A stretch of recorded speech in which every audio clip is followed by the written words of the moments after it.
대독하겠습니다. 크크크님의 피해 사례입니다. 가해 지목자는 S음대 김모 교수입니다. 2015년 10월 18일 일요일이었습니다.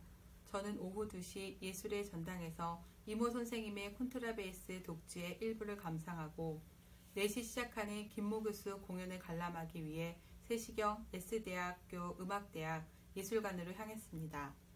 연주 후 예술관 연주자들이 거의 학교 선배 등 친한 지인들이어서 S대 후문에 있는 돼지고기 구이집에서 하는 애프터 파티에 참석하였습니다. 김모 교수께서도 함께 하셨습니다.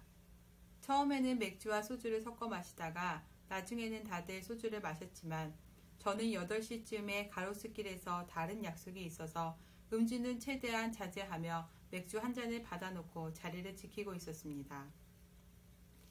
김모 교수는 음악가 부부로 저는 그의 부인과도 각별히 지내는 사이라 연주회가 끝나고 김모 교수를 되게 자주 모셔다 드리곤 했고 그러는 저를 부인께서 항상 고마워하셨습니다.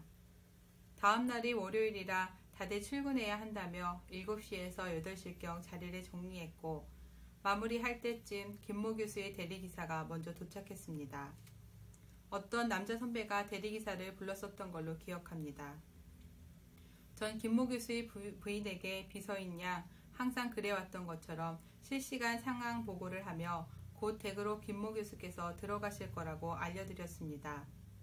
이날도 여느 때와 마찬가지로 김모 교수를 먼저 집에 모셔다 드리고 제 다음 약속 장소인 가로수길에 가려 했는데 김모 교수께서 저를 먼저 가로수길에 데려다 주시겠다고 하셨습니다. 그렇게 저와 김모 교수는 뒷좌석 쪽에 탑승하였고 대리기사가 운전을 하였습니다. 그런데 가로수길로 달리는 차 안에서 갑자기 김모 교수가 제 얼굴을 두 손으로 꽉 잡으시더니 이리 와봐 가만히 있어봐 하시면서 제 얼굴에 키스를 하셨습니다. 제 힘껏 저항하려고 했으나 두 손으로 세게 얼굴을 잡으셨기 때문에 성인 남자의 힘을 도저히 감당할 수 없었습니다. 김모 교수의 혀가 제 입속으로 들어오고 다른 손은 제 가슴과 음부를 만졌습니다. 저는 그 전까지 그 정도 수의 신체 접촉이 그 누구와도 없었기에 더 당황스러웠습니다. 누가 제 가슴을, 제 음부를, 제 입에 혀를 넣은 적이 없었습니다. 김모 교수는 저에게 가로수길 가지 말고 나랑 놀자, 이리 와봐, 가만히 있어봐 라는 말을 반복하시며 제 얼굴을 침 범벅으로 만드셨습니다. 키스를 못하도록 얼굴을 최대한 반대로 돌려 저항하려 하면 김모 교수는 그의 손을 제 가슴과 음부 쪽으로 뻗어 만지는 통에 도저히 정신을 차릴 수 없었고 제대로 저항도 할 수 없었습니다. 가로수길에 도착하여 바로 화장실로 가서 지워진 화장과 흐트러진 머리를 정돈하고 세수를 하고 정신을 차렸습니다.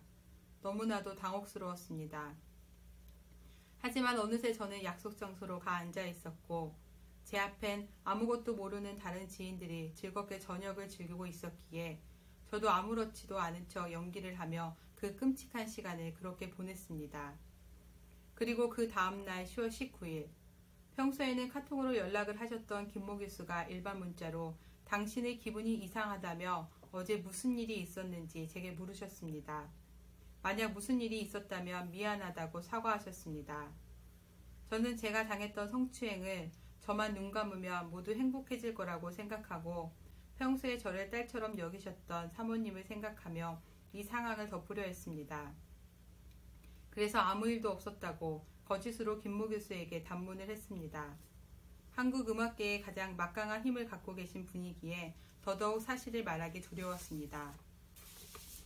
오히려 아무런 일이 없었던 것처럼 평소보다 더 명랑하게 행동했었습니다.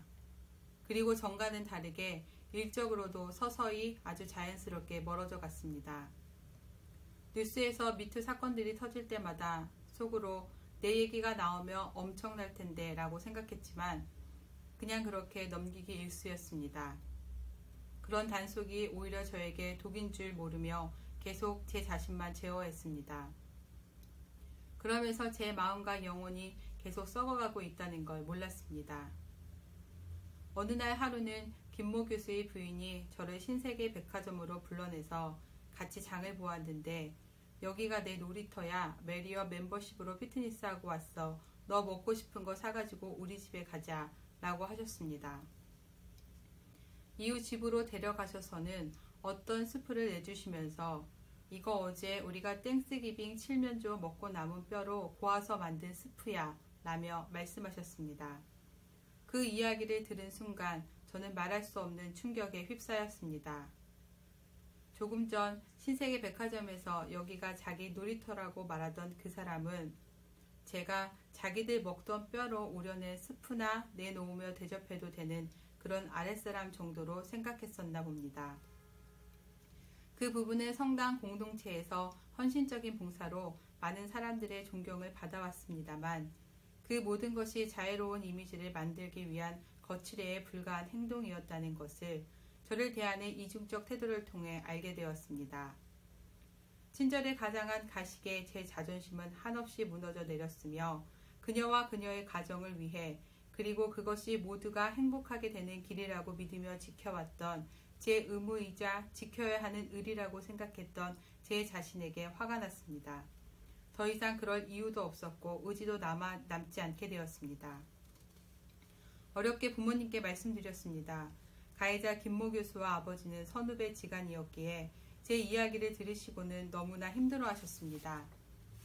아버지 당신께서 김모 교수보다 더 높은 직급의 교수였더라면 감히 김모 교수가 내 딸을 추행할 생각이나 했겠냐며 그럴 엄두도 내지 못했을 거라고 탄식하셨습니다. 그렇게 스스로를 자책하셨습니다. 저는 그냥 가만히 있어서는 안 되겠다고 생각했습니다. 그래서 그때 있었던 일을 김모 교수의 부인에게 알렸습니다. 김모 교수의 부인과는 평소에 아주 가깝게 지냈기 때문에 들어주시지 않을까 했고 그렇게 생각하니 말문을 열기가 조금 더 편했습니다. 카톡으로 그때 김모 교수가 보낸 문자를 캡처해 보내드렸습니다. 그렇게 알리고도 무서워서 저는 핸드폰을 이틀 동안 꺼두었습니다. 그 이후 김모 교수는 아버지에게 살려달라는 문자를 보내왔으며 김모 교수의 부인도 제게 나쁜 마음 먹지 말라며 회유의 문자를 보내왔습니다. 그 다음부터는 연락을 하고 있지 않습니다. 지인을 통해 해바라기 센터를 알게 되어 심리치료와 정신과 상담을 받으며 저는 그제서야 김모 교수의 그 행위가 얼마나 크게 제 육신을 갉아먹고 영혼만저 병들게 한 것인지를 알게 되었습니다.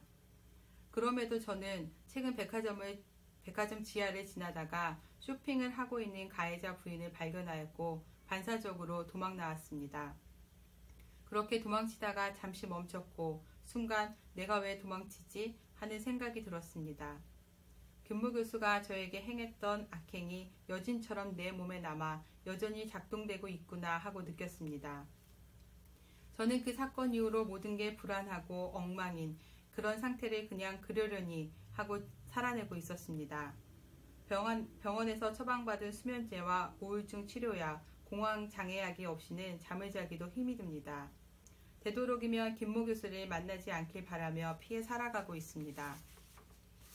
그가 음악계의 거장이다 보니 어느 곳에서든 영향력을 행사하고 있어 그런 그를 피하자니 결국 저는 제 전공을 살리는 현장에는 나가지 못하고 숨기 바쁩니다. 전공을 공부하며 멋진 예술가로 성장하고 싶었던 제 소망은 이미 다 무너졌습니다. 대체 얼마 동안 제 생업을 포기하며 살아야 할까요? 얼마나 더 많은 기회를 잃고 나야 그가 제 인생에서 완전히 잊혀질까요? 더 이상을 그럴 수 없습니다. 이렇게 숨어있지 않으려고 합니다. 숨을 사람은 제가 아닙니다. 저는 김모 교수의 진심 어린 사과를 요구합니다. 그것이 제가 바라는 바입니다. 이상 S음대 교수의 가해 사실에 지목한 크크크님의 사례였습니다. 2019년 4월 15일 미투스피커스 일동